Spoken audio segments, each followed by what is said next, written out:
Nonton anime sekedar menghilangkan bosan. Hukumnya apa? Hukum nonton anime, hukum nonton drakor, hukum nonton apapun juga, itu adalah hukumnya mubah. Itu hukum asalnya. Makanya kita tidak bisa mengharamkan sesuatu yang halal. Contoh misalnya ada orang yang berkata, enggak, nonton anime tuh haram. Nonton drakor tuh haram. Nonton drama India tuh juga haram. Nonton apapun haram. Pokoknya kenapa? Karena jawabannya adalah seorang mukmin anillahwil mu'ridun. Terhadap anillahwi mu'ridun. Terhadap perkara-perkara yang melalaikan, dia senantiasa menjauhinya. Nah, berarti kita tidak boleh mendekati perkara-perkara yang melalaikan. Termasuk melalaikan adalah nonton anime, nonton drakor, ataupun nonton yang lain. Teman-teman sekalian, kalau ngomong-ngomong perkara melalaikan, ya HP ini juga perkara melalaikan. Kalau ngomong-ngomong perkara melalaikan, YouTube juga perkara melalaikan. Nggak usah bilang tentang drakor, nggak usah bilang tentang anime, ya banyak sekali perkara-perkara yang melalaikan. Nggak usah bilang tentang musik, banyak sekali perkara-perkara yang melalaikan di kehidupan kita pada zaman sekarang. Zaman dulu mungkin musik dianggap melalaikan. Zaman sekarang lebih banyak yang melalaikan daripada musik. Tontonan bisa jadi melalaikan, orang nonton bola bisa jadi melalaikan, orang makan bisa jadi melalaikan, orang kongko-kongko ngobrol itu juga bisa jadi melalaikan. Nah, karena itulah kita tidak bisa mengharamkan perkara-perkara yang memang halal. Gitu. Bagaimana kita mau mengharamkan nonton? Orang hukum asalnya adalah halal, kecuali nontonnya yang bermasalah. Mohon maaf, nonton film porno itu sudah jelas haram. Kenapa? Karena yang ditonton itu perkara haram. Maka kita nontonnya pun ada aurat orang di situ, lalu ada perbuatan-perbuatan menjijikkan di situ, maka itu tidak boleh. Nah, maka kalau saya nggak ada urusannya dengan itu, gimana Ustaz? Kalau anime kan juga ada aurat-auratnya, itu nanti kita bahas. Tapi yang jelas bukan dalam, jadi gini nih, ada beberapa perkara, banyak di dalam hidup ya. Coba antum keluar rumah, berapa banyak kemudian orang-orang tuh buka aurat? Atau orang-orang nggak sempurna nutup auratnya? Pertanyaannya, apakah kita jadi nggak keluar rumah? Ya, kita tetap punya satu permasalahan yang harus kita selesaikan, termasuk anime dan segala macam. Kalau Anda nggak nonton, ya alhamdulillah. Kalau Anda nggak nonton komik, ya juga alhamdulillah. Anda nggak nonton drakor, juga alhamdulillah. Tapi di luar sana ada orang-orang yang nonton, harus diselesaikan permasalahannya. Maka kalau saya jawab tadi, apa hukumnya nonton anime? Saya nggak mendapatkan dalil yang mengharamkan.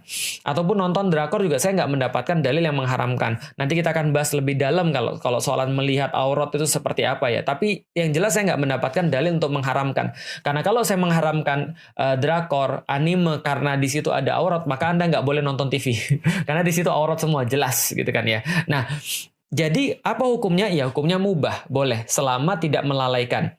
Hanya saja ada notesnya, ada catatan. Hanya saja teman-teman sekalian, saya juga menjelaskan pada orang-orang bahwa game atau drakor atau anime ataupun apapun, dia punya efek candu. Kenapa? Karena semua konten yang bagus itu pasti dibuat dengan keinginan orang yang buat untuk dia punya efek candu.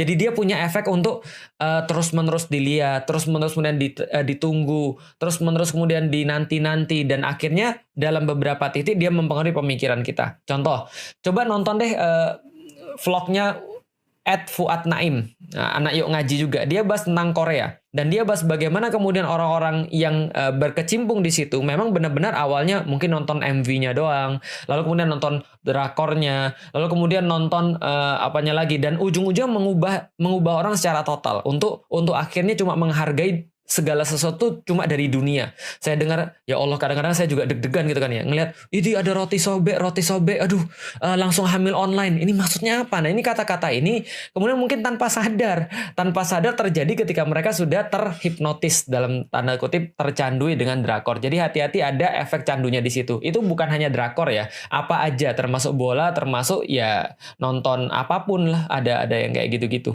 Ada langsung bidang-bidang tadi, gambar, ya, kemudian patung yang sama dimensi, bahkan 3 dimensi, 4 dimensi. Aisyah radhiyallahu taala anha punya mainan dumyah, boneka dari kuda-kudaan.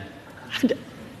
Sebagian yang gambar-gambar nggak elok, Nabi bilang ini tutup nih, buang Aisyah. Tapi yang lain, kata Nabi nggak apa-apa, pakai aja. Ini artinya ada yang dibolehkan, ada yang tidak. Maka ulama fikih mengatakan ketika tidak dibolehkan, sifatnya diturunkan. Semua sifat ini walaupun wujudnya beda, bentuknya tidak sama. Zaman jahiliyah nggak ada animasi, kan? Yang ada real, nyata. Sekarang ada, tapi sifatnya sama. Sifatnya kemusyrikan, film kartun tapi dikenalkan dengan unsur agama lain, dibawa jadi pahlawan tapi isinya ajakan untuk menyembah kepada, maaf ya, kepercayaan lain dan sebagainya. Itu nggak boleh, haram hukumnya. Tapi sisi lain, kalau yang Anda kerjakan pada nilai kemuliaan, dan itu jadi wasilah yang sangat efektif untuk menerangkan nilai keislaman, maka hukumnya naik jadi boleh, mubah, bahkan sunnah. Ketika itu bisa digunakan dan tidak ada yang lain. Bikin pejuang Islam, bikin cerita tentang Zaid bin Thabit, bikin cerita tentang Usamah bin Zaid, bikin cerita tentang Khalid bin Walid, bikin animasi. Ya, ada Upin Ipin sekarang, ada Nusarara, ada macam-macam. Silahkan kembang. Saya termasuk yang condong kepada pendapat ini, dia boleh digunakan dan dalilnya sangat kuat di situ. Sah hukumnya. Jelas ya? Ya, kalau ada orang yang berpendapat berbeda, jangan dicela, dihormati aja. Gak apa-apa, Anda dengan pendapat Anda, saya hormati. Tapi kan Anda tidak perlu mencela saya. Jangan sampai perbedaan pendapat itu menghalangi Anda minum teh bersama. Jelas ya?